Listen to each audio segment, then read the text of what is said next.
stage, Vincenzo. Vous ne serez plus jamais solo. Vincenzo, l'amigo est en moderne. Salut Gilles. Salut Vincent. Tu vas bien? Vincent, Ça commence Vincenzo. Je vais bien, ouais, je vais super bien. Bon, bah top. On peut enregistrer, c'est cool parce que on avait prévu une première session, toi et moi. Et puis t'as eu un empêchement parce que tu as été appelé par le cabinet du ministre. Donc ça, il va falloir que tu nous expliques ça. Hein. Oui, écoute, tu sais qu'avec le projet KIC, on est quand même souvent en contact avec plusieurs cabinets et différents cabinets ministériels, et donc voilà, on a souvent des rendez-vous. Et comme les ministres sont des gens réellement fort occupés, contrairement à moi, quand ils t'appellent, tu y vas, voilà. C'est très bien. Mais tu vas nous expliquer un petit peu tout ça. On va parler du kick. Pardon. Alors moi j'ai une voix un petit peu enrouée là parce qu'on enregistre très tôt au matin. Enfin très tôt pour moi. Et hier je suis sorti, j'étais à un concert de Chaka Punk. J'adore. Donc ouais, t'adores. Voilà, ça va être fini, hein, donc ils arrêtent. Donc c'est les derniers Je sais pas, concerts. tiens. Ouais. Ouais. Donc voilà, je suis un peu, si j'ai une voix un petit peu, un petit peu grave, voilà, qu'on me pardonne. C'est bien.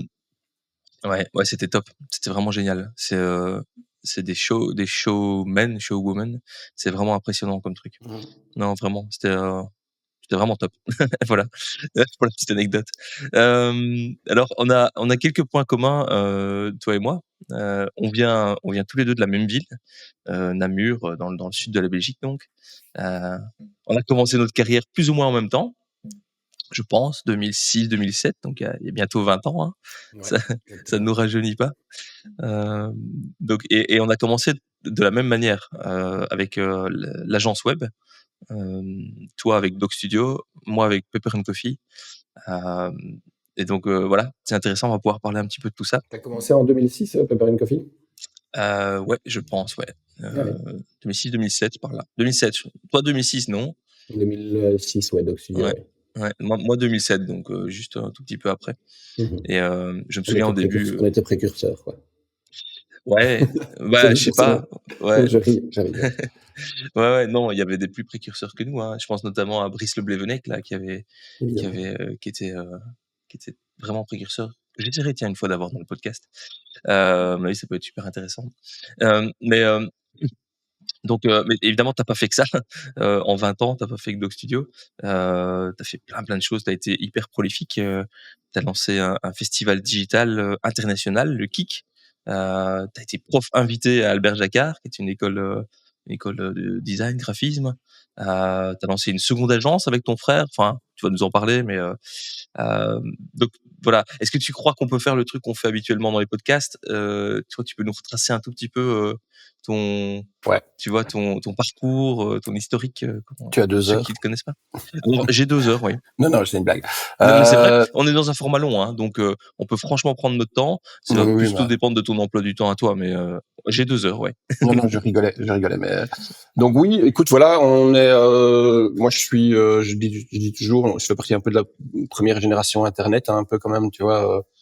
On a connu l'arrivée en fait d'Internet, et avec mon frère, on a toujours été des geeks, tout simplement. Mes parents ont toujours été assez ils étaient commerçants à Namur, mais en même temps assez orientés design et amoureux des technologies. Et donc mon père et ma mère étaient toujours très un peu à la pointe avec les premiers téléphones mobiles, première connexion internet, premier ordi, etc. Avec mon frère, on s'amusait à détourner les ordis de mes parents, qui étaient des ordis pour faire la comptabilité du magasin, et on les prenait et on s'amusait à jouer dessus, à découvrir des premiers logiciels de création, etc., quoi. Et donc tout ça pour dire que avec on a fait, mon frère et moi, des études de design, et à l'époque il y avait un ordinateur pour 10 élèves, et mon frère a fait lui des études de design industriel, plus après une formation en programmation. Et après quelques années de travailler dans des boîtes qui comprenaient rien à ce qu'on essayait de faire, à ce qu'on essayait d'amener, on était déjà en train de leur dire qu'il y avait une révolution qui arrivait. Et en fait, le constat était que si le management n'était pas motivés par ça ou ne comprenaient pas le changement qui arrivait. Tu parlais de Brice tout à l'heure, qui eux ont fait justement ce changement parce que Brice était lui-même hyper à la pointe et comprenait le changement qui arrivait. Donc on a décidé de se lancer nous-mêmes un peu par dépit en fait au début, jamais avec jamais avec l'ambition qu'on a mis après dans le projet, juste parce que en fait on s'emmerdait dans les boîtes où on était et T'as bossé dans quelle boîte alors du coup? Parce que ça, je suis pas au courant. T'as bossé dans quelle boîte ou quel type de boîte? j'ai bossé pendant 5 ans avant de commencer Doc Studio, pendant 5 ans, et dans 5 ans j'ai fait 5 boîtes différentes. J'ai fait une start-up anglaise à Bruxelles. J'ai travaillé dans une boîte de communication. J'ai travaillé dans une agence qui travaille pour la Commission européenne. Voilà, j'ai travaillé pour une grande boîte de communication, une agence de pub. Et en fait, je faisais chaque fois un an, puis je me barrais. Puis la dernière m'a viré. Et c'était le meilleur. Tu es inapte au travail d'employé. Je sais pas. Oui, je crois. Franchement, oui. Maintenant, après le temps, oui. Mais au début, non. J'étais tout content. J'avais déjà vu toute ma vie à Bruxelles. Je m'étais acheté une voiture. J'avais loué mon premier appartement, etc. Non, c'était quand même. J'étais plutôt parti pour être un peu tranquille. Et puis en fait, non, oui, c'est vrai que je crois que le fait d'avoir des parents indépendants aussi, ça te rattrape. Et quand j'ai été viré, là, c'était clair. Je suis parti un an. J'ai fait une pause. Et puis après, quand je suis rentré, c'était évident, impossible que je retravaille dans une boîte, quoi. Un an, tu veux dire à l'étranger? Ouais, je suis parti un an au Mexique avec ma femme. On a travaillé dans une ONG. J'ai fait une pause carrière au début de ma carrière, voilà. Et ouais, parce que je pense qu'après tu dis toujours que tu vas le faire, mais tu le fais plus. Et donc le bon plan, c'est de le faire au début. Et c'est vraiment là que naît le projet Doc Studio. En fait, quand je suis rentré, j'avais 2 trucs pendant mon année au Mexique. J'avais réfléchi à 2 projets. Un projet, c'était une agence, et l'autre projet, c'était un restaurant-hôtel. Et donc, j'ai choisi malheureusement l'agence. Non, je ris, mais ça reste toujours un de mes grands rêves qui, à mon avis, se réalisera un jour. Et t'as encore la vie devant toi, là. Oui, tout à fait. Donc, voilà, c'est pas un regret du tout, je ris, mais c'est parce que c'est vraiment c'est quelque chose que j'ai en moi, quoi, de faire un projet comme ça. Un restaurant-hôtel. Et qu'est-ce qui t'attire dans le fait de faire un restaurant-hôtel? J'aime bien les gens, j'aime bien rencontrer des gens différents. Moi, je suis assez, j'aime bien je suis très curieux, et donc je trouve que l'Horeca, ça reste un lieu de rencontre, de partage. C'est extrêmement compliqué, évidemment. Je pense que c'est pour ça que je l'ai jamais fait, mais je veux dire, je trouve que c'est un des, ça combine plusieurs choses que j'aime bien, c'est-à-dire le voyage, les différentes nationalités, les rencontres, la bouffe, évidemment. J'adore cuisiner, hein, donc. T'as des parents qui avaient un magasin je sais pas comment on peut qualifier ça, mais de vente, de matos culinaire, cuisine. Design, cuisine et objets cadeaux, et mobilier contemporain. Et mon père a fait l'école hôtelière. Il avait un restaurant dans sa jeunesse. Donc voilà, il y a peut-être un truc à boucler là-dedans. Quoi comme type de resto? C'est quoi le concept là, si tu devais le faire demain? J'aime bien les choses simples. Donc j'aime bien la cuisine. J'ai pas envie d'une cuisine chichi. J'aime bien la cuisine simple. J'aime bien plutôt la cuisine d'origine un peu méditerranéenne. Mais j'aime bien aussi j'aime bien les restos où tu peux choisir entre partager ou entre manger chacun. Vraiment les trucs sans chichi, probablement. Pas d'entrée, très peu de dessert. Voilà. Cuisine. Classe comme ça un peu. Non, plutôt cuisine confort. Cuisine où on t'amène un plat à table, où tu partages, et ce genre de choses, quoi. C'est top. Ou t'as à Namur et je suis client. Hein. Ouais. Écoute, voilà. C'est vraiment dans mes cartons, quoi. Et hôtel alors avec. J'aime bien la notion hôtelière. Je pense que c'est pas le meilleur choix pour faire de la rentabilité, surtout que moi j'imagine pas un hôtel de 140 chambres. Mais voilà, je reviens de la mer, où j'ai été dans un hôtel-restaurant à la mer, incroyable. Et ça a réveillé encore en moi ça s'appelle le Bank à Westend. Okay. C'est incroyable. Si tu as l'occasion d'aller googler, tu vas voir. C'est exactement le concept que j'ai envie de faire. Et qu'est-ce qu'il y a d'incroyable? C'est quoi l'ambiance, l'atmosphère, les gens, la simplicité, le design, évidemment, la communication, le nom. Même l'expérience aux toilettes est géniale. Il y a une douche sonore immersive quand tu vas aux toilettes qui te donne. Ouais, c'est incroyable. Ouais, c'est vraiment. Mais tu sais, moi, ce que je fais souvent, enfin, je dis souvent, je l'ai fait 2 fois, mais ce que j'aimerais faire plus souvent, en tout cas, je vais au Mix à Bruxelles. Je sais pas si tu as déjà été, Mmh.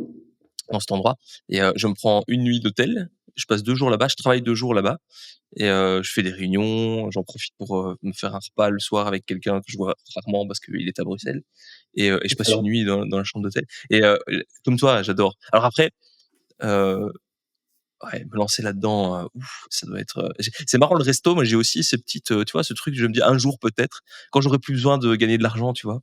Parce que j'ai l'impression que le resto, c'est tellement compliqué. Si tu le fais pour gagner ta vie, c'est-à-dire tu deviens vite esclave de ton resto, tu dois y aller, tu dois travailler quand Ouais. les autres sont en congé, c'est des heures de malade. Mais si tu l'ouvres alors qu'il y a aucune, obligation, tu vois, tu l'ouvres 3 fois par semaine, 3 midis, tu vois? Mmh. Heu, Oui, tu as raison, hein, c'est clair que je veux dire, 90% des gens qui font de la restauration ne font pas d'argent en faisant de la restauration, malheureusement. Il y a c'est aussi très ingrat comme la boulot, taille quoi. qui est ultra critique. Donc, si tu fais un resto de 20 couverts, ce qui paraît justement ce qu'on aurait envie de faire, bah, c'est clair que c'est absolument pas rentable, souvent en pratiquant des prix de malade, mais ce que j'ai pas du tout envie de faire non plus. Donc voilà, oui, c'est que c'est ultra, comme tu dis, c'est ultra. Je sais que le modèle est ultra compliqué. Et puis surtout, j'ai pas encore trouvé en fait la bonne personne avec qui m'associer. Moi, je m'associe toujours. Je lance jamais des projets seul. Et, Mmh. voilà, je crois que j'ai pas encore tout simplement rencontré la bonne personne avec qui le faire. Et il faut des gens du métier, ça c'est évident, quoi. Tu as pas l'accès à la profession, Je l'ai, tu peux ouais. J'ai fait ah, les tu cours l'as du toi? soir, ouais. OK. Donc Donc tu pourrais être le cuistot, quoi? je pourrais, ouais, ouvrir un restaurant. Ouais, ouais. Mais je veux dire, techniquement, je pourrais. Dans la réalité, je pourrais pas. C'est un autre Oui, bah, métier, quoi. légalement parlant, tu pourrais, tu as l'accès à la Voilà, légalement profession, mais parlant. ouais. Mais entre cuisiner chez toi et gérer une cuisine, gérer du personnel, gérer des stocks surtout, voilà, c'est Ouais, autre c'est un chose. métier, quoi. C'est un vrai métier, C'est quoi. un vrai métier. Ouais, bien sûr.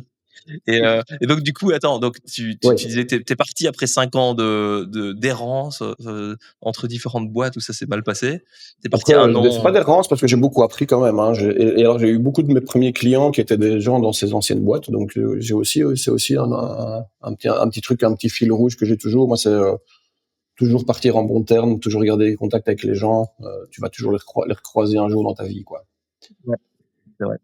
Et donc j'ai beaucoup de gens quand je suis rentré, donc je rentre, je décide, je décide de me lancer comme un peu comme freelance.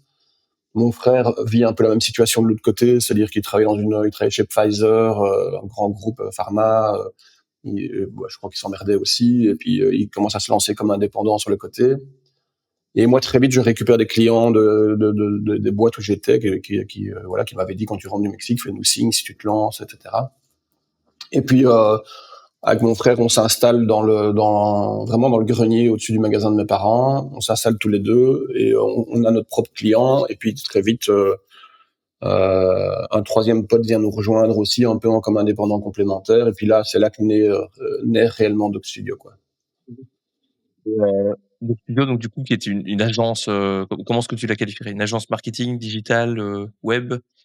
Bah oui, agence digitale. Dès le début, notre volonté, c'était de faire du digital. On faisait quand même, c'était marrant parce on a fait pas mal de print au début aussi, parce que moi j'avais une formation de graphiste. Mais voilà, on avait nos 3 métiers complémentaires. On était 2 graphistes, un développeur et en fait, nous au début, on voulait faire un studio. C'était ça notre idée.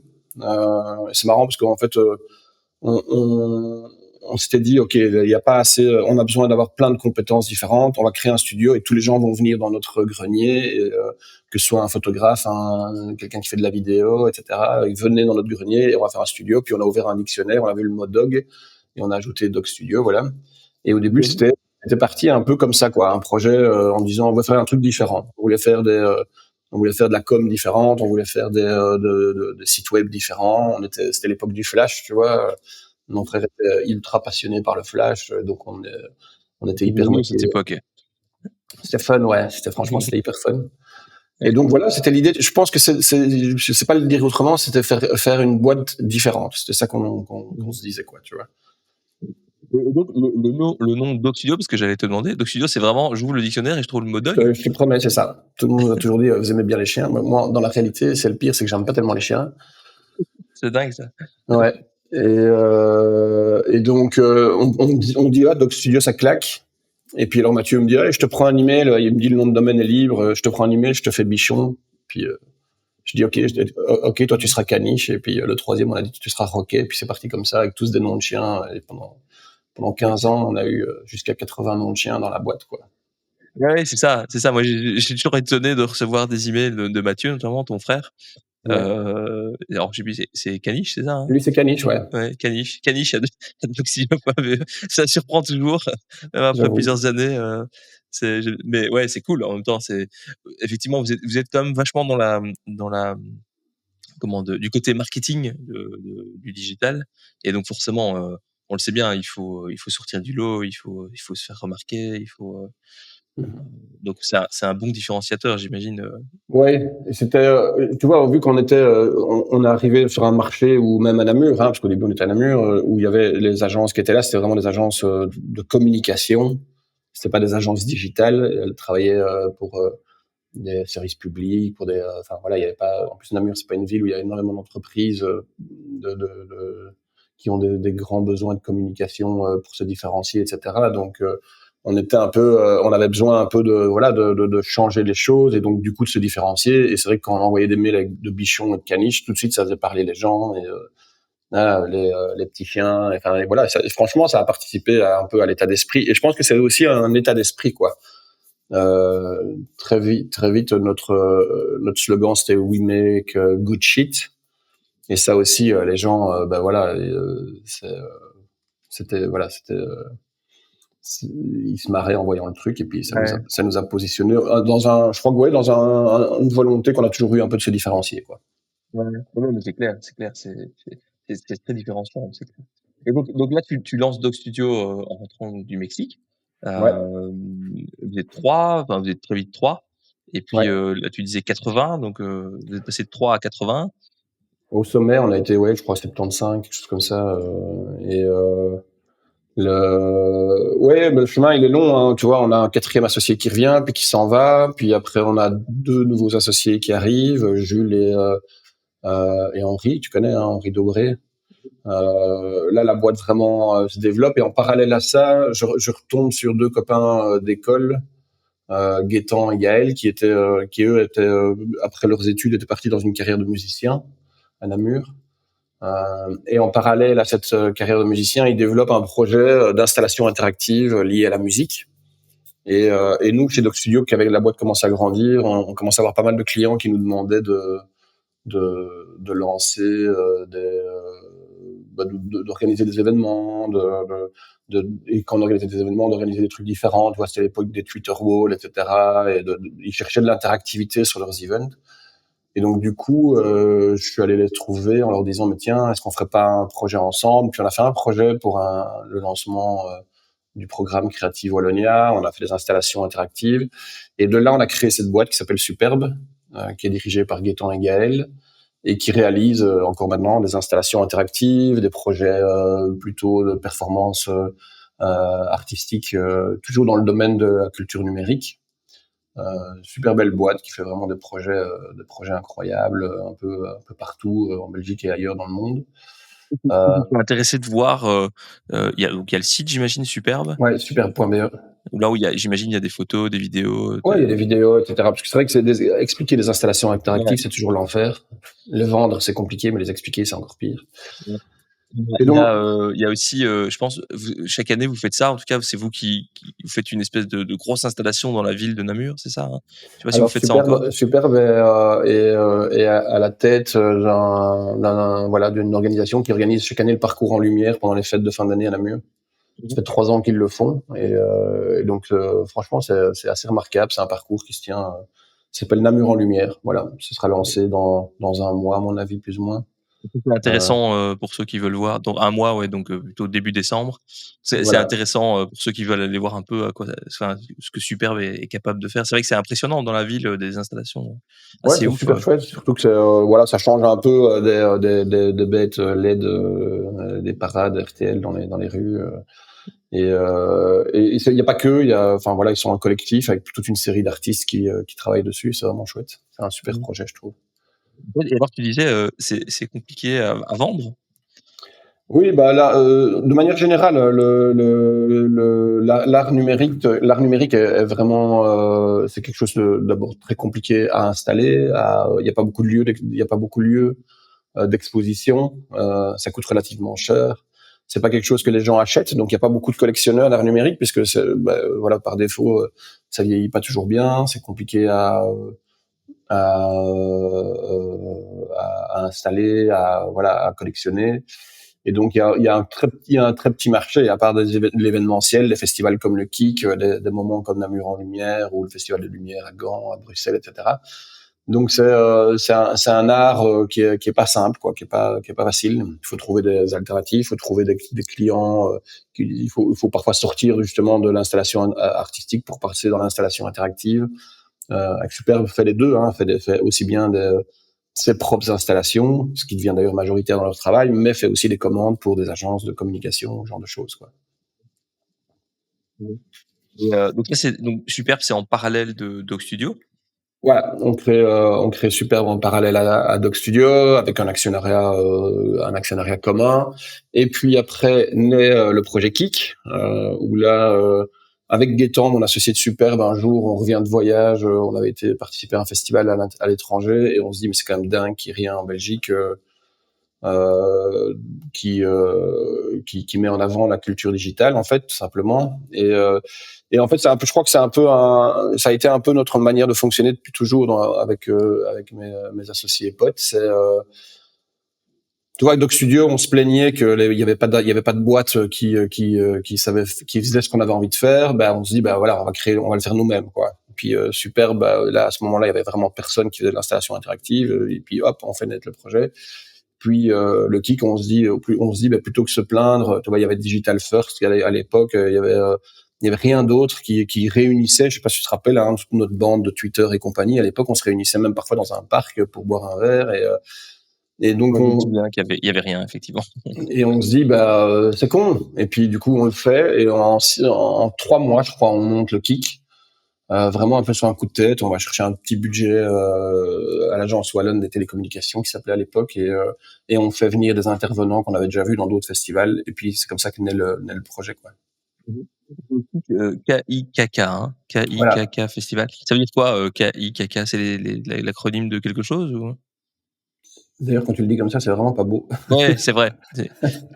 Tu peux le faire en anglais si tu veux. KIKK. Non, ça veut Non rien plus, hein. dire. De nouveau, un Ça peu, veut rien dire. on était avec Gaëtan, on s'est mis sur un mur et on a écrit des lettres comme ça, et puis on disait ouais ça claque, voilà. Puis après, quand on nous a demandé des explications, on a dit ouais c'est pour donner un peu un coup de kick dans la fourmilière, mais franchement il y a pas d'explication. On trouvait ça, voilà, c'était visuellement moi ça m'intéressait, et puis on trouvait que ça sonnait, et puis là voilà la preuve c'est que ça a marché. Ouais, non, c'est un chouette nom, effectivement. Mais je pensais qu'il y avait peut-être une Non, il y a signification. vraiment rien. On a parfois un peu de mal aux États-Unis où ils voient les 3K là, ils nous font. On a déjà eu quelques petits. Ah ouais, Plus, c'est vrai. C'est vrai que il y a quand même les un plus i entre les. glissants, ouais. Ouais, après, voilà, ouais. Non, je pensais pas à ça, moi. Je me Non, doutais je que sais, mais c'était. je te dis, aux États-Unis, on a eu parfois quelques remarques sur Twitter des gens qui.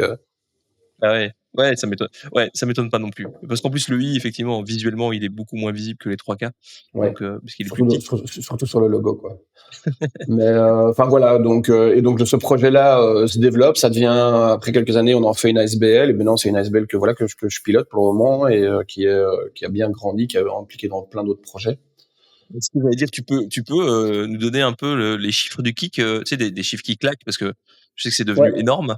C'est Bah, devenu il énorme. vient de se terminer il y a 2 semaines et on a fait cette année on a fait 28 000 visiteurs. C'est plus de 3 000 professionnels qui viennent de cette année une soixantaine de pays différents. C'est 70 installations interactives réparties dans une trentaine de lieux. C'est 50 conférences, 12 délégations internationales. Voilà, c'est quand même c'est devenu un beau bébé. Ouais. Ça c'est le festival qui est un peu notre moment décisif pendant 4 jours comme ça. Mais à l'année, la SBL est impliquée dans 2 lieux différents qu'on a créés aussi avec le projet, donc le track. qui est né quelques années après le kick, où c'est de nouveau un peu le même chemin. On se plaint avec nos associés que il n'y a pas de lieu pour l'industrie créative à Namur dédié à ça. Il n'y a pas de bureau, donc tout le monde est isolé, tout le monde dans des zonings, etc. Et donc on va trouver le bureau économique et on va trouver l'université. On se joint pour créer ce lieu avec un Fab Lab, un Media Lab, des bureaux, du coworking, etc. Et donc c'est en plein centre de Namur, en face de chez moi, 3000 mètres carrés dédiés à ça. Et nous avec deux cas. Voilà, là c'est c'est l'affiliation bien sûr, avec le kick. Et puis nous on est chargé avec le kick d'animer ce secteur et de le mettre en contact aussi avec l'industrie dite classique.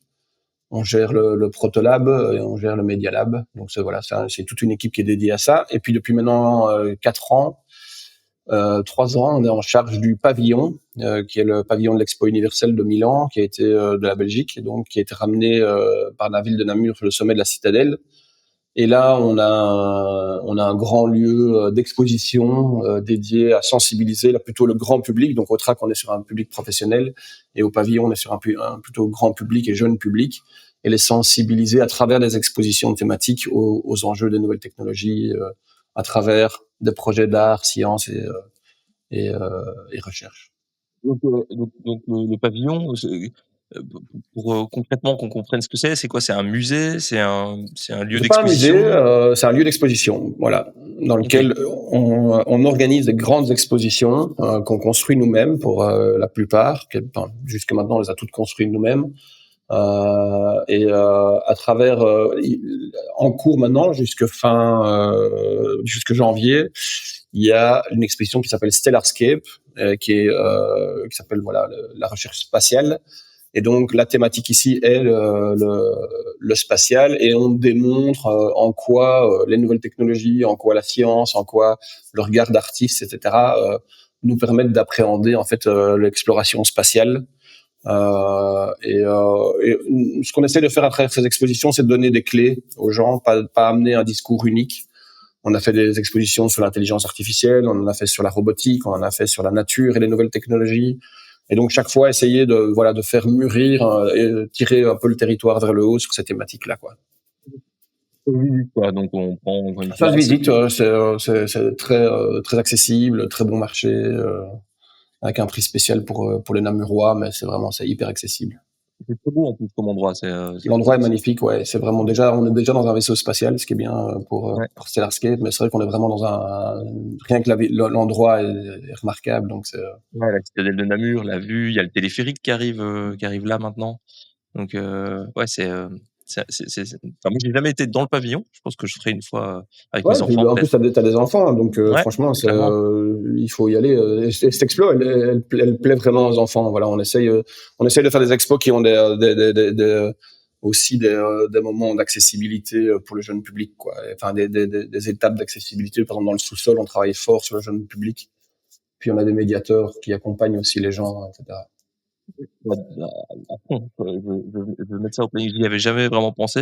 Alors que je le savais, hein, je connaissais l'endroit, mais c'est vrai que c'est une super idée. Donc on a fait un peu Doc Studio et puis un peu tout en parallèle de Doc Studio, le kick, superbe, le track. Comment ça avance? Le pavillon, ouais. Comment ça avance du coup? Donc tout ça est en parallèle pendant plusieurs années, j'imagine. Et puis il y a la niche aussi en parallèle. Ça c'est le dernier projet qu'on a fait naître. Le studio, la niche du coup. Qui est vraiment qui est la filière plus au départ. Doc Studio commençait à partir sur des projets beaucoup plus internationaux et beaucoup plus one shot, comme on disait. C'était vraiment plus une marque vient, un festival vient, Tomorrowland vient pour lancer une campagne, un nouveau produit. Tu vois, une agence de luxe lance quelque chose, une nouvelle montre. Et ça c'est vraiment du pur Doc Studio, quoi. Faire quelque chose, c'est vraiment du craft. J'ai toujours dit que Doc Studio c'est une boutique de luxe, quoi. Tu vois, vraiment l'artisanat digital. Et la niche est beaucoup plus une volonté de mon frère de faire de l'accompagnement long terme avec les clients sur vraiment du marketing à 360, comme on dit, beaucoup plus large. Et ce que tout un pan du service de com que Doc Studio ne faisait pas, quoi. Alors, ouais, attends, juste parce que c'est vrai qu'on l'a pas fait, mais je pense que pour les gens, ça peut être intéressant. Doc Studio, donc Tomorrowland, par exemple. Donc c'est vous qui avez fait le site de Tomorrowland, c'est ça? Pendant le Covid, ouais, on a fait le festival en ligne, en fait, ouais. Ouais, c'est ça. C'est pas le site de Tomorrowland, c'est encore plus que ça. C'est-à-dire que Oui, c'était c'était le du, festival, quoi. C'était ouais, vraiment c'était du stream online de ouais, toutes les performances. je crois qu'il y avait 6 ou 8 studios partout dans le monde où les DJ venaient streamer Ouais, c'est ouf, avec quoi. toute une vue en 3D isométrique du festival, basculement entre les scènes, etc. Ils ont fait un travail de dingue à l'époque, les équipes là-dessus. Ils ont dû monter ça en 3 mois, je crois. Vous avez vraiment fait des projets de Maboule avec Doxio. Si on veut un petit peu, donc 75 personnes plus ou moins quand vous étiez au max, disons. Ouais. Et t'as d'autres trucs dans ce style-là, tu vois, pour donner un peu une idée de l'ampleur de Doxio, parce que, enfin, moi je connais, mais tout le monde connaît peut-être pas. Bah, C'était, ouais, c'est vraiment l'arrivée d'Henri et Nico qui ont vraiment développé à fond ce volet voilà, expérience et développement international. Et à partir du moment où on a ouvert notre bureau à Chicago, donc on est parti, enfin Nico, qu'on avait recruté à l'époque, est devenu notre associé américain, est parti avec sa femme, ses enfants et une stagiaire développer le bureau à Chicago, mais vraiment avec un baluchon. Et puis là, ils ont développé les premiers clients. On avait gagné déjà un premier contrat avec Doc Studio Belgique aux États-Unis, et puis Nico a suivi là-bas, est allé s'installer. C'était vraiment, on est parti vraiment, mais comme des cowboys, c'est le cas de le dire. Et puis là, on a commencé vraiment avec le projet US à avoir des clients de plus en plus importants. On a rencontré pas mal de ces clients, c'est marrant parce qu'on a rencontré pas mal de ces clients au Kick aussi, des gens qui venaient sur le festival. On me rappelle d'un gars de chez Microsoft qui est venu au Kick, et puis on a sympathisé avec lui, et puis de fil en aiguille, on a commencé à travailler pour Microsoft, on a travaillé pour Burger King, enfin voilà, toutes les plus grandes marques quasiment, je crois. Puis c'est devenu vraiment allez, voilà, on a fait quasiment toutes les plus grandes marques aux États-Unis. Euh, et puis on a ouvert un bureau au Mexique, et puis après à Paris, et puis à Amsterdam, etc. ouais, moi j'ai toujours été impressionné par les projets de Doc Studio. C'est toujours ouais, toujours des expériences, quoi. C'est effectivement, comme tu dis, c'est toujours assez dingue Et ce que vous c'était faites. vraiment c'était le but, hein, c'était vraiment de faire, voilà. Et encore maintenant, Doc Studio continue à faire voilà, des projets complètement immersifs, complètement. Et c'est ça que j'apprécie aussi je crois, dans notre, dans le travail qu'on a fait et qui continue à faire. Je pense, c'était vraiment toujours aller un peu plus loin dans la recherche, quoi, et de pousser les limites en fait de l'expérience digitale à son paroxysme.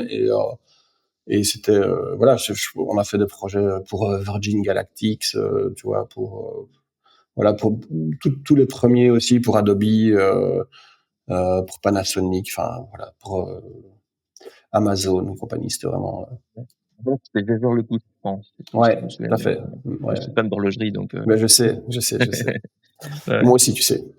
Toi aussi, c'est vrai? Ouais, ouais, Ah, moi je aussi. savais pas. Non, je savais pas. Ton frère, on en avait déjà parlé un petit peu, mais toi, je savais Ouais, pas. ouais. Je suis un Ok, grand ok. fan. Moi, j'ai une marque d'horlogerie, hein. Je C'est sais. ça. Ouais. Je suis ça de près. Ah, ok, J'ai ok. vu que tu l'avais au poignet.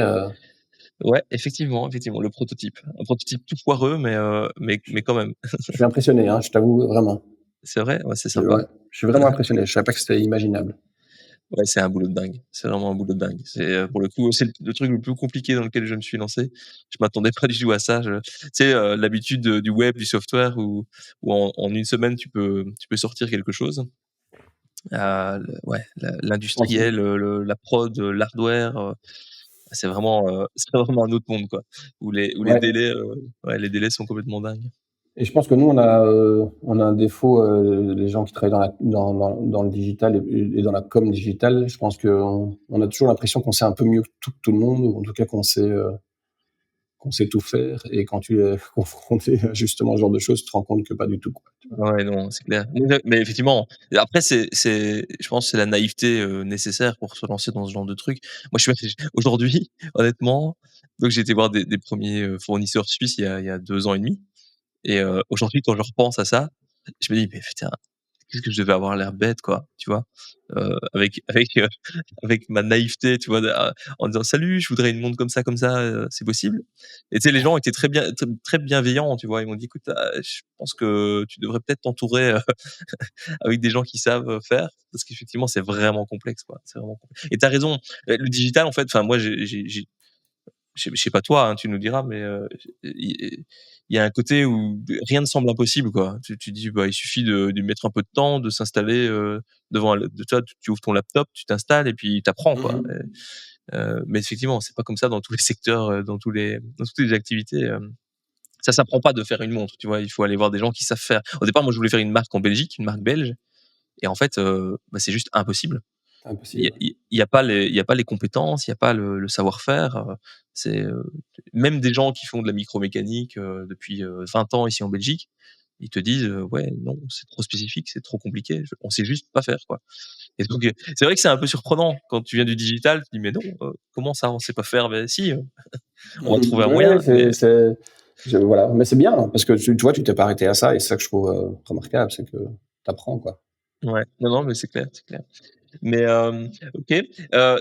Tu parles, donc vous avez ouvert un bureau, Doc Studio au Mexique. Petit aparté, petite parenthèse, tu es fan de Mexique, toi, hein? Ben oui, oui, comme je t'ai dit, je suis parti 1 an. Qu'est-ce qui te plaît dans le Euh, Mexique? euh, c'est je sais tout, en fait, je sais pas. Je crois que j'ai été mexicain. Oui, Mais votre vie ou quoi? ouais, moi j'ai un peu, j'ai parfois des choses un peu comme ça, un peu pas mystiques, mais je sais pas. Le jour où j'ai posé le pied au Mexique, je me suis senti chez moi comme ça. Tu vois, j'ai ça parfois, j'ai ça au Maroc aussi, j'ai ça dans quelques endroits comme ça où tout me plaît, quoi. La culture, les gens, le rythme, la musique, la bouffe. Je trouve que c'est un pays vraiment incroyable. C'est la culture du visuel là-bas, le design. Ils ont des architectes de cinglés. Ils ont un rapport aux couleurs qui est juste incroyable. C'est un pays 1000 fois plus beau que les États-Unis, varié, une culture ancestrale. Enfin voilà, et, euh, et j'adore leur rapport à la vie, quoi, voilà, à la vie, à la mort, voilà, c'est des gens que j'aime bien. Mmh. Non, mais c'est clair, mais et tu vas où quand tu vas au Mexique? Alors moi, je suis plutôt, quand je suis parti 1 an, j'étais sur la côte sud Pacifique, donc si tu connais un peu, c'est près de l'État de Oaxaca. Et Bon, voilà, je t'avoue. Je un des vois un peu spots, le Mexique sur une carte, les mais plus connus, c'est Puerto Escondido, où maintenant c'est un peu connu avec le surf et les Américains qui viennent. En dessous d'Acapulco. OK. Mais j'ai déjà été quasiment partout. Je connais moins bien le nord, voilà. C'est la partie que je connais moins bien, mais sinon je vais ici je repars en mars et je vais dans le Yucatan. Puis j'adore la ville de Mexico City. C'est une ville de malade mentale. 26 millions d'habitants à 3000 mètres d'altitude. C'est Ouais, c'est vrai. ouais, une jeunesse de la création. Ils sont hyper doués, hyper talentueux. C'est génial. Je pense que tu restes, ancré à Namur. Tu as jamais eu Ouais. envie, de quitter, d'aller, Si, j'ai toujours eu envie, mais en même temps, je suis super bien dans ma ville. J'adore ma ville. Mais chaque fois que j'y suis, j'ai envie de repartir. Et chaque fois que je suis parti, j'ai envie de revenir. Donc voilà, je dois compenser avec cette espèce d'élasticité permanente. Mais j'ai de la chance d'avoir des projets qui me font bouger, en fait, et donc je bouge tout le temps. Mais j'adore vraiment ma ville, mais voilà, je bouge pour le boulot, et c'est vrai que c'est comme ça que j'ai trouvé un peu cet équilibre, quoi. Mmh. OK. Mais justement, tiens, ça fait une bonne transition. Namur, c'est quand même une toute petite ville. Enfin, je veux dire, Ouais. si on compare à Paris, Londres, ou même Bruxelles, hem, ça a pas été compliqué de recruter des gens, dans la tech, enfin dans la tech, dans le web, je sais pas comment on peut dire, mais dans le digital, disons, dans une ville, finalement assez petite où enfin, tu vois ce que je veux dire? Ouais, ouais, je vois très bien. Mais alors au début ça a été compliqué, parce que voilà enfin au début ça n'a pas été trop compliqué puisque Doxio était petit, et on a quand même une bonne école à Namur, à Jacquard, t'en as parlé tout à l'heure, et donc il y avait quand même voilà. Puis après, quand Doxio a commencé à se développer, on a eu la chance d'être un peu reconnu comme en faisant des projets atypiques, donc on a commencé à attirer pas mal de de gens de Bruxelles ou de Liège, beaucoup, ou de Charleroi, enfin voilà, des talents un peu, on va dire régionaux, qui venaient naturellement et qui acceptaient de bouger pour venir chez nous. Et puis à un moment donné, c'est vrai que quand la boîte s'est vraiment développée à l'international, là on a commencé à recruter des profils internationaux. Je me rappelle voilà, on avait une Suédoise, on avait une Portugaise, on avait un Parisien. Mais très vite, là par contre, on a dû faire face à un des gros problèmes qu'on a eu beaucoup avec Doc Studio, c'est que beaucoup de nos profils étaient se faisaient se faisaient débaucher par des concurrents. Et donc, tu sais, enfin, t'as travaillé dans la com digitale aussi, et on avait un problème, c'est que les gens, quand ils sortent des écoles pour travailler dans une boîte comme Doc Studio, ils n'étaient pas suffisamment formés. Et donc nous, on les formait sur nos méthodes de travail, sur nos systèmes dans lesquels on travaillait. Et puis après un an, Makina ou d'autres grosses boîtes venaient les chercher. Et donc c'était chaque fois un coup de formation pénible. Et donc on a commencé à recruter à l'international, mais même chose, quand on avait des super talents qui venaient, ils faisaient un an et demi à Namur, et puis là ils disaient ok, je pars à Bruxelles ou je rentre dans ma capitale, quoi. Donc ça devenait vraiment compliqué pour nous d'avoir de garder les talents, et c'est pour ça à ce moment-là qu'on a décidé d'ouvrir des petites antennes de Doc Studio au Mexique, à Paris, à Amsterdam, qui sont des hubs qui ont quand même beaucoup plus de potentiel d'attractivité de talent, quoi. Donc du coup vous étiez remote, quoi, enfin ou hybride ou Ouais, hybride, ouais. Avant le Covid. Avant le Covid, ouais. Donc ce qui a vraiment permis de passer le Covid assez, je dis pas facilement, mais de manière plus facile, plus simple, quoi. Ouais. Ouais. Non, ok. Je me posais la question là vraiment très personnellement, parce que c'est vrai que Namur, moi je suis aussi de Namur, donc comme je disais au début, et donc des fois je me dis j'adorerais développer des choses sur Namur, et puis très vite je me dis mais c'est compliqué de trouver des gens en Namur, il y en a pas beaucoup, mais ok, ouais, tu les fais venir et puis Ouais, moi je répète, hein, j'ai fait ma boîte. Je suis hyper namurois dans le sens où j'adore, je suis attaché, j'habite en centre-ville, enfin tu vois. Mais en même temps, je me sens aussi bien liégeois que carolo, que bruxellois, que belge, que européen et que mexicain. Tu vois, je trouve ça, voilà, je me sens plutôt en déplacement qu'ancré quelque part, quoi. Ouais. Ok.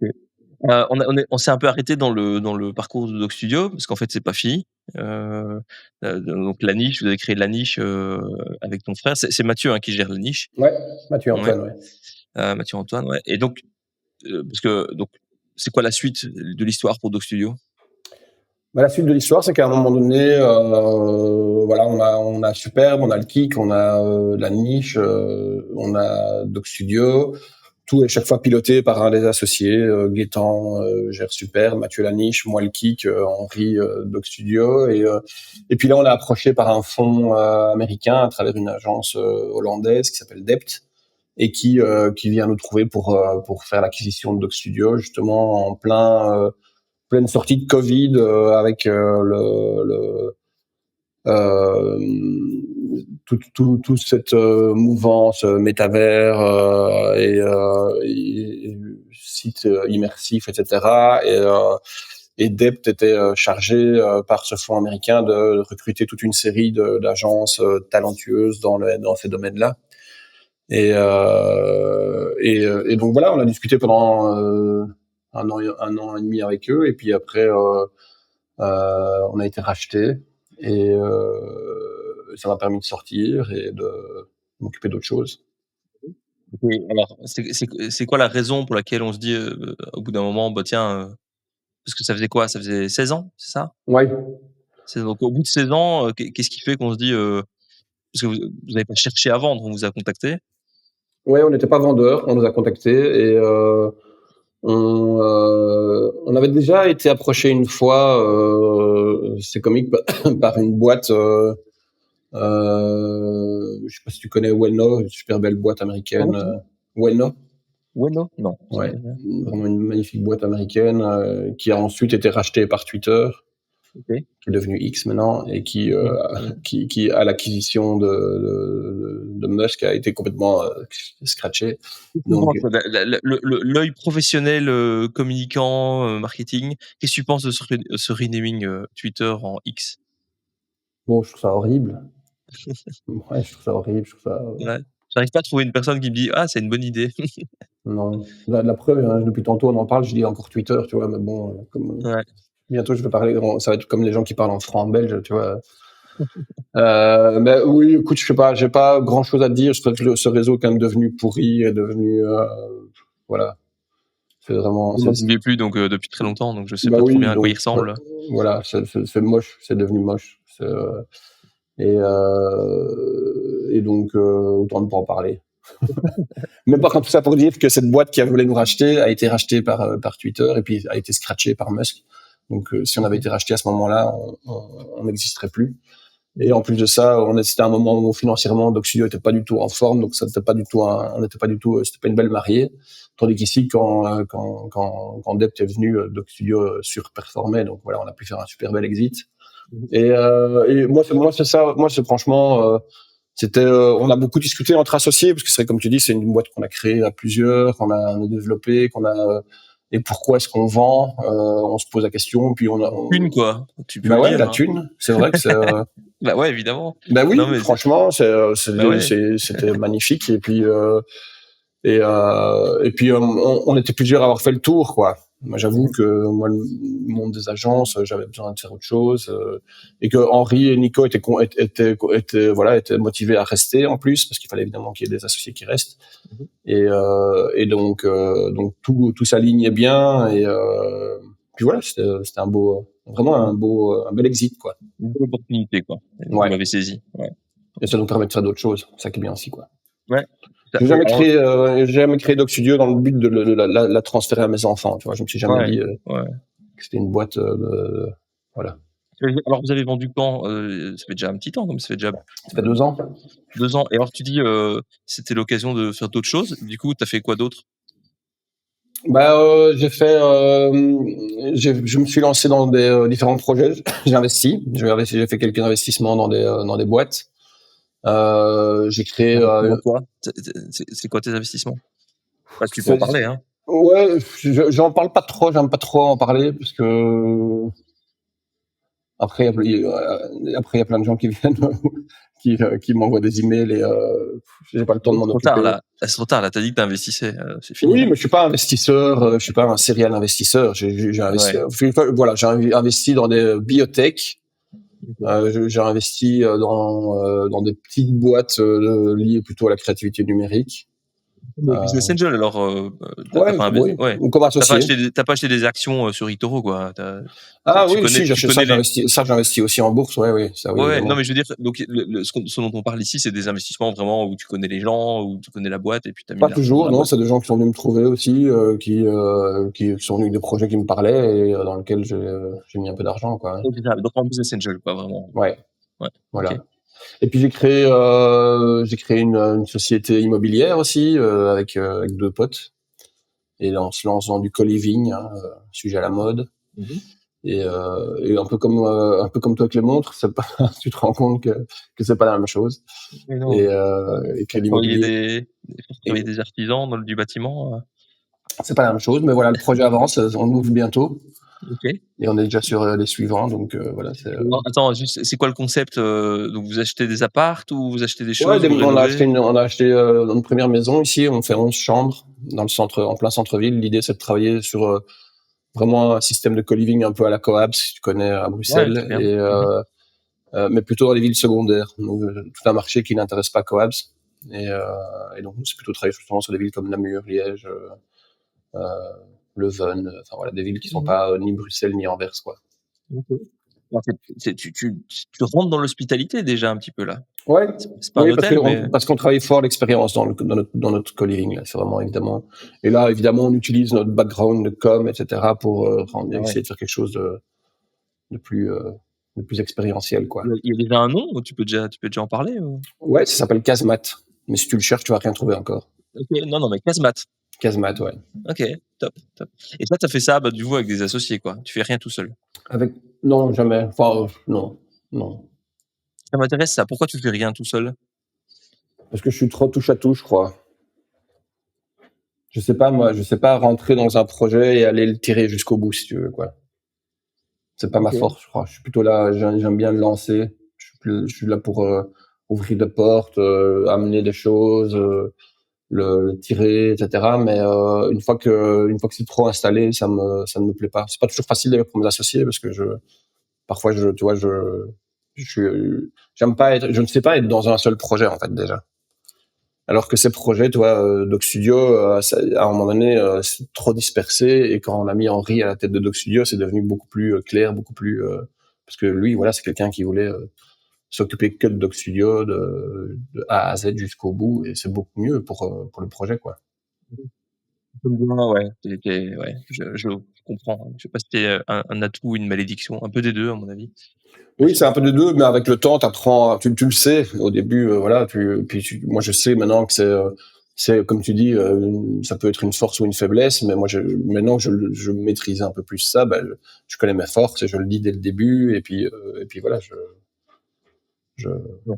Donc, quand le contrat est clair, effectivement. voilà.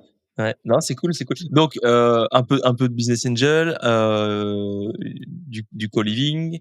Ça, c'est ce que tu as fait depuis 2 ans après la vente de Doc Studio.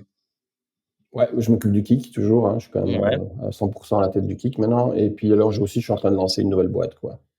Mais ça, je peux vraiment pas en parler. Faut rien dire du tout. Même pas le Euh, secteur, Bon, tu connais mon parcours, donc c'est proche, quoi, voilà. Ouais. Ouais, c'est ça. T'es pas encore parti dans la restauration, quoi. Non. Oui, non. Mais Ah, c'est un mais écoute. mélange un peu de tout ça. Mais je peux Ok. vraiment pas en parler. Non, Sinon, ok, bah, pas de souci. il y en a qui vont me tuer. Non, mais je veux pas te tirer les verres du nez plus que ça. Je comprends. Par contre, je suis hyper curieux maintenant, Ouais. voilà, j'attendrai. Moi, je t'en J'attendrai. parlerai un peu off d'abord, mais D'accord. oui, voilà, on travaille là-dessus avec aussi 2 associés. Avec une fille, c'est la première fois que je m'associe avec une fille. C'est Ah super ouais, cool. Ouais. ok. Ouais.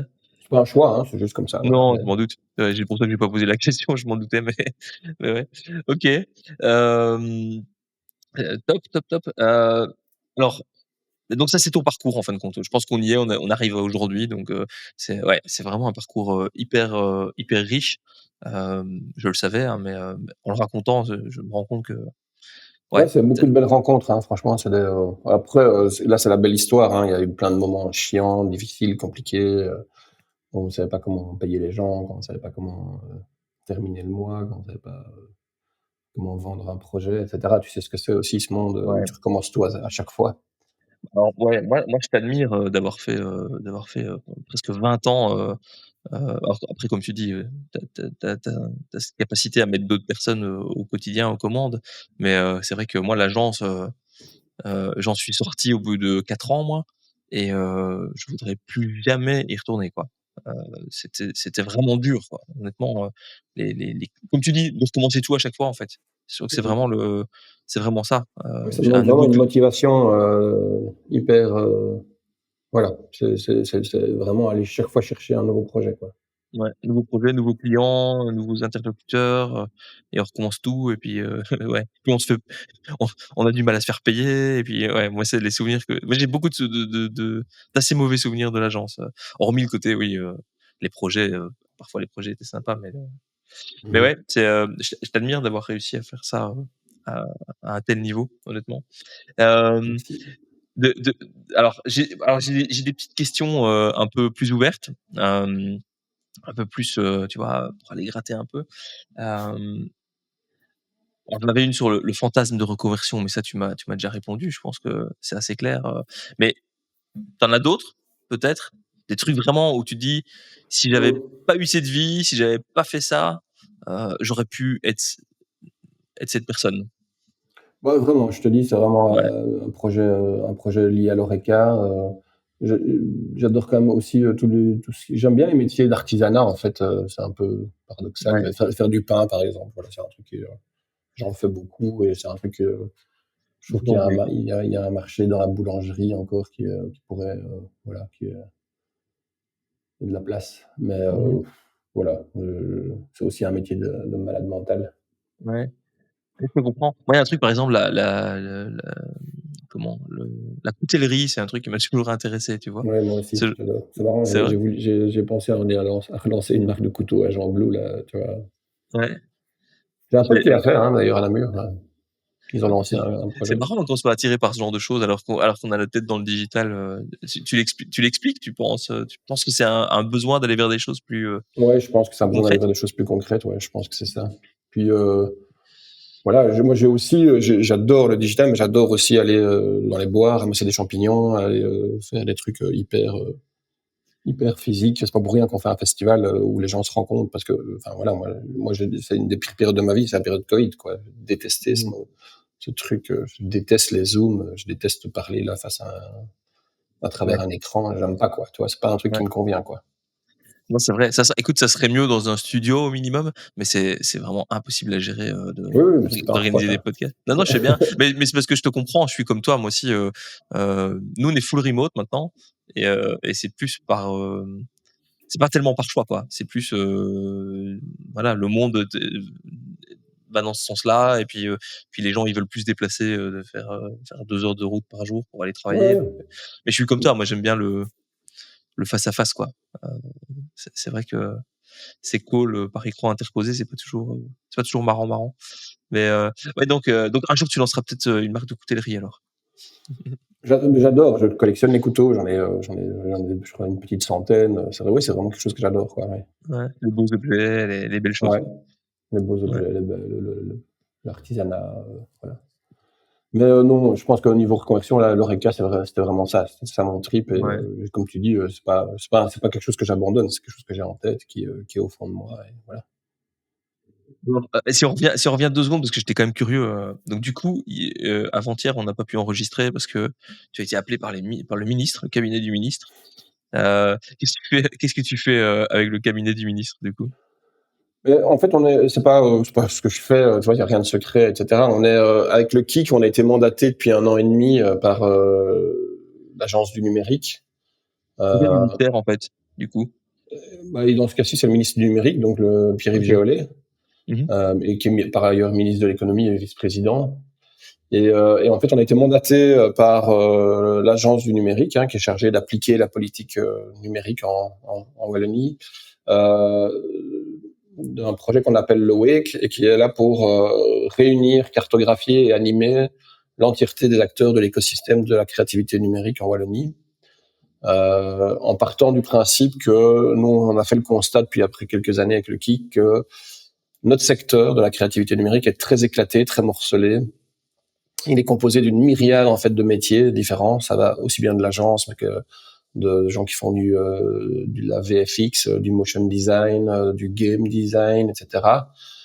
Et que en plus de ça, il y a beaucoup de PME et de TPE et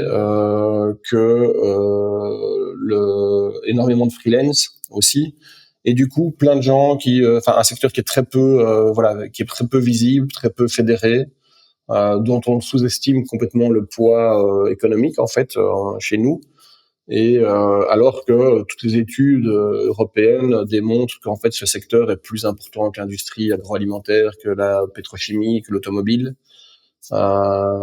Et on essaye aussi, surtout à travers ce projet, de vraiment de faire comprendre la valeur ajoutée que ce secteur peut apporter à l'industrie dite classique, où je pense qu'encore en Europe et en Belgique particulièrement, on sous-estime en fait l'apport que peut avoir les nouvelles techno, que peuvent avoir le design, que peut avoir et on le voit toujours dans un prisme communication, mais on voit jamais vraiment dans un apport de valeur. Tu vois, c'est un peu, je développe mon produit, et puis à la fin, j'ai besoin d'une agence de communication pour aller sur le marché. Alors que tous les services de la créativité numérique amèneraient énormément plus de valeur dans la création du produit plutôt que uniquement à la fin, si tu veux, quoi. Et donc, on a créé ce mouvement piloté par le KIC, mais avec toute une série d'autres partenaires et opérateurs. Et donc voilà, maintenant l'idée, c'est on sensibilise les politiques à ça, si tu veux. On a écrit un livre blanc de plus d'une centaine de pages qui reprend un peu tout ce qu'il faudrait faire en Wallonie pour vraiment soutenir et développer cet écosystème pour en faire une Creative Valley, en fait. C'est quoi un peu les grands points si je veux pas lire les 100 pages. Tu vas les lire. Comment ça? On n'a pas fait ça pour rien. Il y a un résumé ou il y a... Il y a un résumé, ouais. Il y a plein de points différents. C'est des axes, en fait. Il y a l'internationalisation. On fait comprendre assez vite que pour que les boîtes grandissent, il faut que ces boîtes-là travaillent à l'international. Vraiment, on en a parlé avec Doc Studio, etc. Mais il y a vraiment le marché belge et wallon est trop petit que pour que ces boîtes-là. Et si on veut que ces boîtes grandissent, parce que c'est ultra important aussi, ça c'est une étape aussi importante, c'est d'avoir des boîtes qui grandissent. Nous voilà avec Doc Studio, on s'est arrêté, mais il aurait fallu que Doc Studio devienne une boîte de 300, 400, 500, 1000 personnes. Qui a un odou en quelque sorte, tu vois, du secteur, qui fasse naître à côté toute une série de vraiment la baleine qui tire les petits poissons derrière. Ça c'est vraiment. Donc il faut aider ces entreprises à les accompagner pour qu'elles grandissent et qu'elles deviennent des leaders sur leur territoire, mais aussi à l'international. Il faut les fédérer, il faut cartographier, il faut les étudier. On n'a pas encore une étude en Wallonie ni même en Belgique qui vraiment définit l'entièreté du secteur et son évolution, sa croissance, en termes d'emploi, etc. Donc ça, on est en train de s'y atteler aussi. Et puis alors, il y a aussi tout un travail, comme je te le disais, vraiment et là, pour moi, on commence à le faire, vraiment de sensibilisation des autres secteurs pour qu'ils deviennent des consommateurs de ces acteurs, quoi.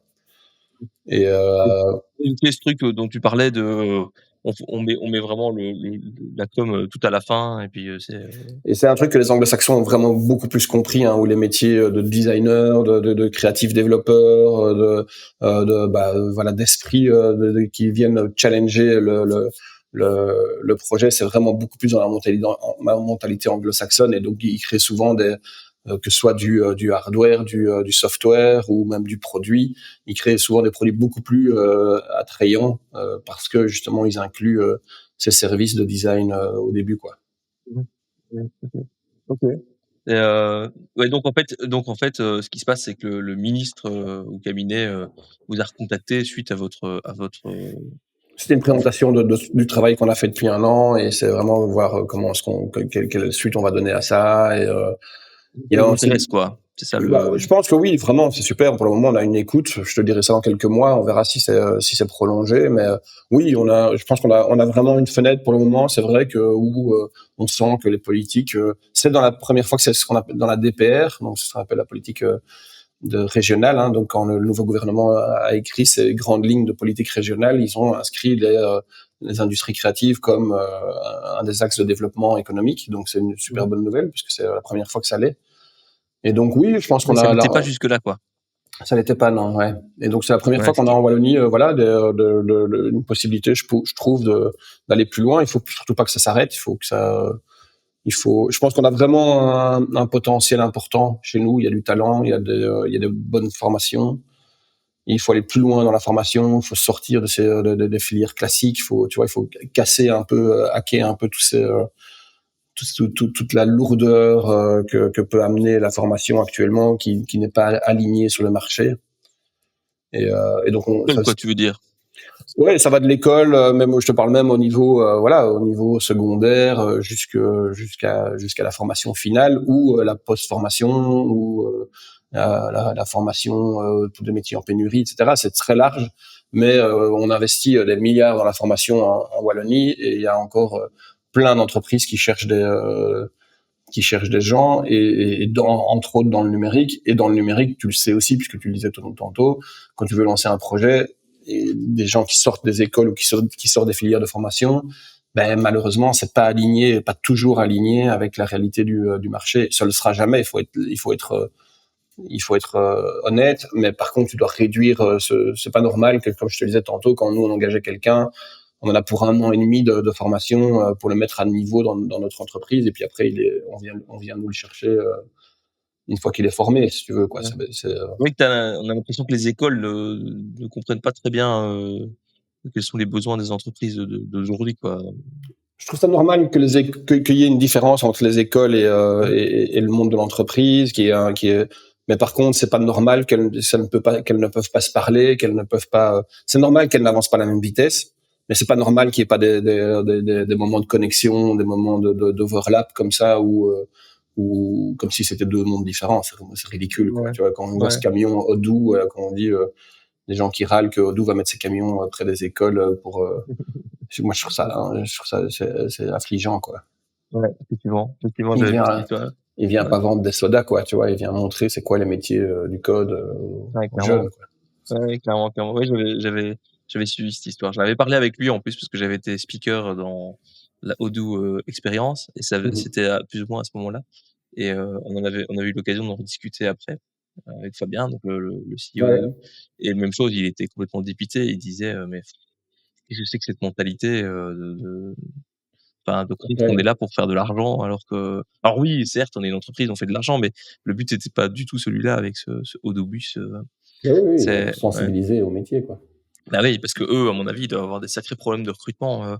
Quand tu vois les ambitions, le nombre ils parlent quand même de faire 50% de croissance de leur personnel en partant de 2000 personnes. Oui, bah oui, Donc ils veulent être 12 000 dans 10 ans, un truc comme ça. Donc c'est ouais, c'est aussi complètement dingue cette société. J'espère un jour avoir Fabien dans le il est hyper accessible, donc je suis sûr qu'il y aura. Ouais, il y aura moyen. Bon, il est même, c'est hallucinant comme il est accessible à la tête d'une boîte comme ça, quoi. Ouais, hein, c'est complètement dingue. Moi, je le croise même parfois ici dans ma région ici, à la boulangerie, ce genre de truc, habillé avec ses chaussures Odoo. Nous, il est venu au Kick. Odoo avait un stand sur le festival. Et je vais le saluer. Il était sur le stand et puis il me dit attends 2 secondes Gilles parce que je suis en train d'apprendre à faire un site web à un gamin de 3 ans et demi là et ça marche super bien. Voilà. Ouais. Les gens qui critiquent ça, je peux pas entendre. Non, clairement, c'est un ovni ce mec, mais dans le bon sens du terme, quoi. Ouais, et donc t'as des enfants, toi, hein? J'ai 2 gamins, ouais. Jean et Elvis. Ils ont quel âge? Alors Jean a 19, que je dise pas de conneries, il a 19 ans et Elvis a 16 ans. Ok, ouais, donc t'as pu voir le parcours scolaire à peu près complet, en tout cas peut-être juste avant les études supérieures, mais t'as pu voir le parcours complet. C'est quoi ton je pensais pas te parler de ça, mais ça m'intéresse quand même d'avoir ton avis. C'est quoi ton avis sur Moi, je suis un peu dépité, hein, je t'avoue. Ils sont dans une super chouette école, qui est la même dans laquelle j'ai été. D'accord, c'est ça, c'est là. Ah non, je te parle de secondaire là, moi. Ah oui, ok. Ouais, ils étaient à Sainte-Marie. Et puis après, il y en a un qui est toujours en secondaire, donc Elvis est toujours en secondaire, et Jean, il commence le marketing, figure-toi, à Namur aussi. Et non, je trouve quand même que voilà, l'école, mais c'est de manière générale, c'est pas du tout par rapport à l'école dans laquelle ils sont, parce que réellement c'est une super école. Mais l'école au sens large. L'école au sens avec un grand E, quoi. Voilà, ouais. Même moi, comment je l'ai vécu, j'ai adoré mes secondaires, mais au niveau des langues, au niveau de tout ce qui est extrascolaire, etc., ça reste quand même une pauvreté.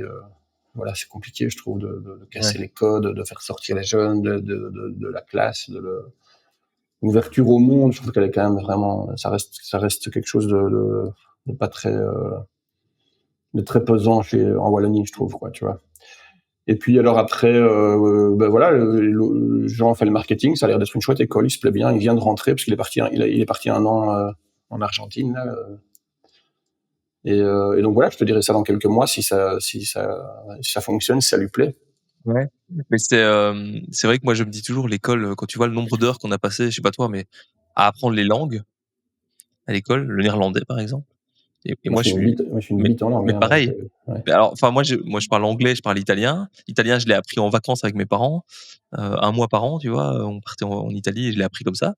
On m'a jamais parlé italien à la maison. Et l'anglais je l'ai appris après l'école en travaillant, quoi. Enfin en fait je suis parti en Finlande moi 6 mois.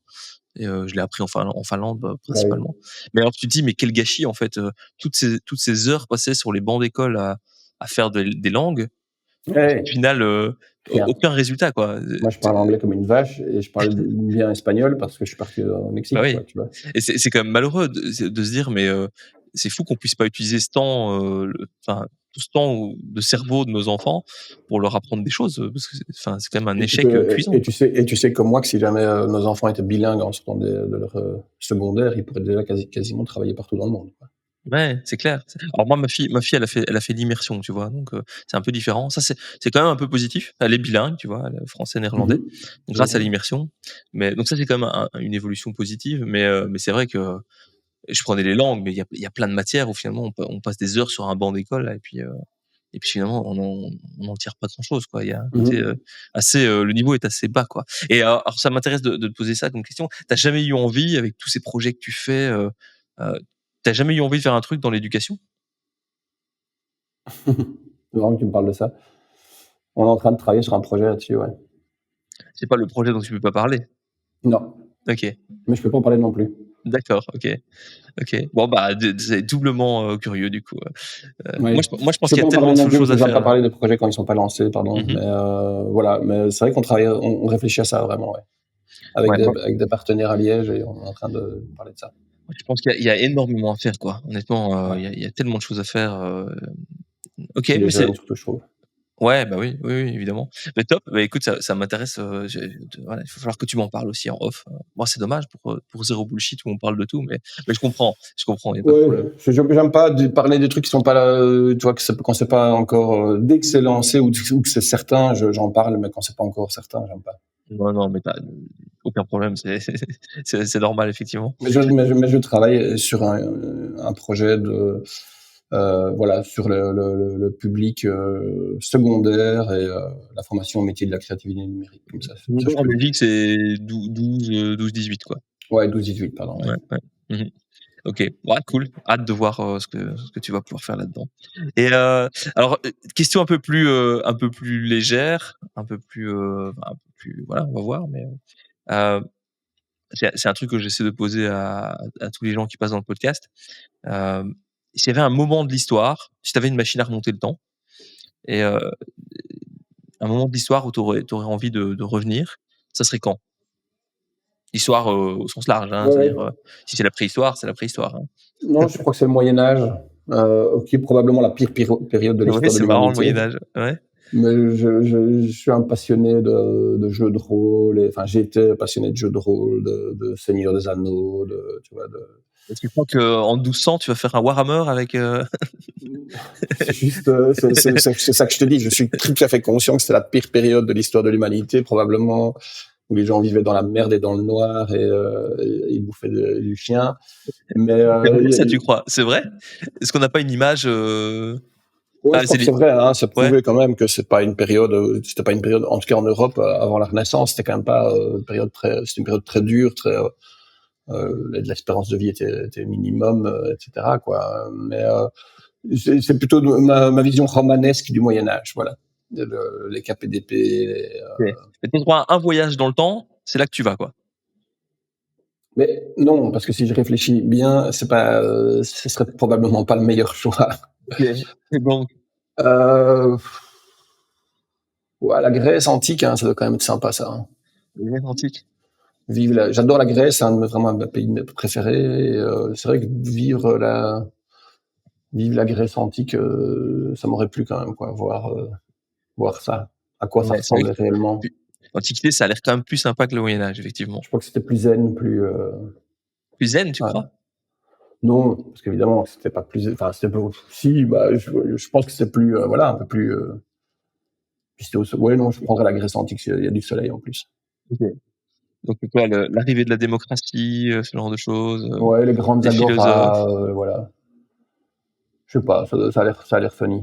Et tu vivrais dans cette époque-là, quoi. Tu irais vivre, 1 an, par exemple, comme un voyage de fin d'études, tu irais vivre 1 an à la Grèce antique. En fait, oui, j'ai jamais réfléchi à ça, mais je suis bien dans l'époque dans laquelle je suis, je crois. C'est ça? Ouais. Ouais, tu as l'air en tout cas. Tu as l'air d'être bien dans Ouais, l'époque, actuelle. je suis pas nostalgique en tout cas de vivre à une autre époque. Même pas de la période, pré-écran, par exemple? Ça m'intéresse, tu vois? On a Si, c'est vrai que les années 60, c'est quand même quelque chose que je trouve une période allez, entre 30 et 60. C'est quand même une période géniale, quoi. en termes de création, hein, je parle de design, etc. C'est vrai qu'il y a de très belles choses, quoi. Ouais. Bon, top. Écoute, c'est génial. Ouais. Je pense qu'on a fait le tour. C'était hyper intéressant de t'avoir dans le podcast, de pouvoir discuter avec toi, de voir un peu ton parcours et tout. C'est hyper inspirant. Donc, je suis sûr que les gens vont adorer C'est gentil. découvrir tout ton Et je te dis, parcours. c'est un projet commun, hein, c'est vrai, c'est important. Voilà, c'est vrai que c'est un projet Quoi donc pas fait seul, quoi. Je veux dire, tu dis que c'est hyper inspirant, mais c'est un projet qu'on a fait à Oui, à oui. plein. Tu vois, c'est pas. Oui, c'est vrai, c'est vrai. C'est toujours un peu compliqué quand il y a plusieurs personnes impliquées. Moi, j'en choisis une, Oui, mais voilà. mais c'est bien de le rappeler. Effectivement, c'est des choses qui se font avec plein de personnes, quoi. T'as C'est une raison. bande, et moi, c'est ça que je te disais tantôt, c'est que c'est un projet, c'est une aventure, en fait, de personnes, quoi. Mmh. C'est vrai que vous êtes très bande pour vous avoir côtoyé un petit peu dans les bureaux là. Ça se voyait, on voyait Bah oui. le midi, tout le monde mange ensemble et puis il y a un Comme côté ça, je clan, suis quoi. comme ça en famille, je suis comme ça avec les copains, je suis comme ça au boulot aussi, ouais. Ouais, mais c'est cool, c'est cool. Ça se voit en tout cas de l'extérieur. Que vous avez Tant mieux. vous avez créé une belle bande effectivement. Bon, écoute, merci beaucoup. Je vais pas prendre plus Merci de à temps. toi.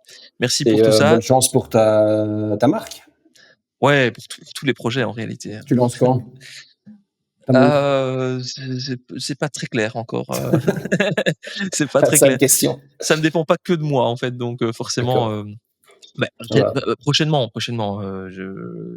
J'espère pas dans plus de 6 mois, quoi. Je suis ça de près. C'est super. Merci beaucoup. Moi aussi, je vais suivre de près tous tes projets. Ça marche. À plus. Salut. Salut. On stage, Vincenzo.